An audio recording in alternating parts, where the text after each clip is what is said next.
তারিখের জনসভা আমার দেশের স্বাধীনতা সার্বভৌমত্বের শত্রুদের বিরুদ্ধে আমাদের সোচ্চার জনকণ্ঠের প্রতিফলন হবে। জননেত্রী শেখ হাসিনা এখানে বক্তব্য রাখবেন এবং সারা বাংলার মানুষ তার কথা শুনে তার উদ্বুদ্ধ হয়ে সারা বাংলার থেকে একত্রিত হয়ে এই স্বৈরাচারী মিথ্যাবাদী সরকার ইউনূসের দুষ্ট সরকারকে উৎখাত করে যে শেখ হাসিনাকে দেশে ফিরিয়ে এনে তার প্রধানমন্ত্রীত্ব আসনে বসাবেন।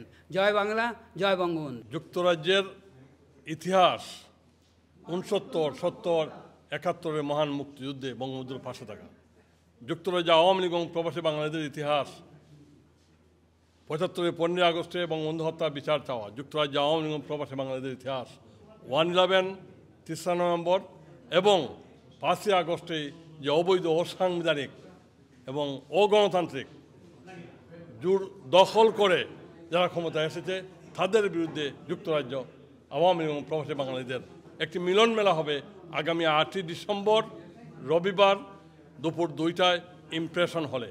আমরা জানান দিতে চাই, এই প্রবাসী বাংলাদেশ এবং যুক্তরাজ্য আওয়ামী লীগ বাংলাদেশের সব সময় যে গণতন্ত্রের সংগ্রাম করেছে, একটি স্বাধীন সার্বভৌম রাষ্ট্রের সংগ্রাম করেছে, একটি সেকুলার বাংলাদেশের সংগ্রাম করেছে, সেই সংগ্রাম অব্যাহত থাকবে এবং সেই সংগ্রামের মধ্য দিয়ে আমরা বাংলাদেশে অবৈধ অগণতান্ত্রিক অসাংবিধানিক সরকারে পদত্যাগ করাবো। 8 ডিসেম্বর রবিবার ইমপ্রেশন ইভেন্টে মাননীয় প্রধানমন্ত্রী জননেত্রী শেখ হাসিনা যুক্তরাজ্য আওয়ামী লীগের উদ্যোগে প্রবাসীদের উদ্দেশ্যে দিক নির্দেশনা দিবেন, গুরুত্বপূর্ণ প্রধান অতিথি হিসাবে বক্তব্য রাখবেন। আপনারা সকলেই আমন্ত্রিত। মাননীয় প্রধানমন্ত্রী জননেত্রী শেখ হাসিনা বক্তব্যের মাধ্যমে প্রমাণ করে দিবেন উনি এখনও প্রধানমন্ত্রী এবং আওয়ামী লীগকে মুক্তিযোদ্ধা সপক্ষের শক্তিকে মার্কিন সাম্রাজ্যবাদীরা এবং জামাত শিবিররা স্বাধীনতা বিরোধীরা যেভাবে নির্যাতন করছে তাদেরকে প্রতিরোধ করা এবং আবারও আমরা প্রধানমন্ত্রী হিসাবে মাননীয় প্রধানমন্ত্রী শেখ হাসিনাকে প্রত্যাবর্তন করাবো। এইটাই আমাদের নির্দেশনা, এইটাই আমাদের বক্তব্য থাকবে।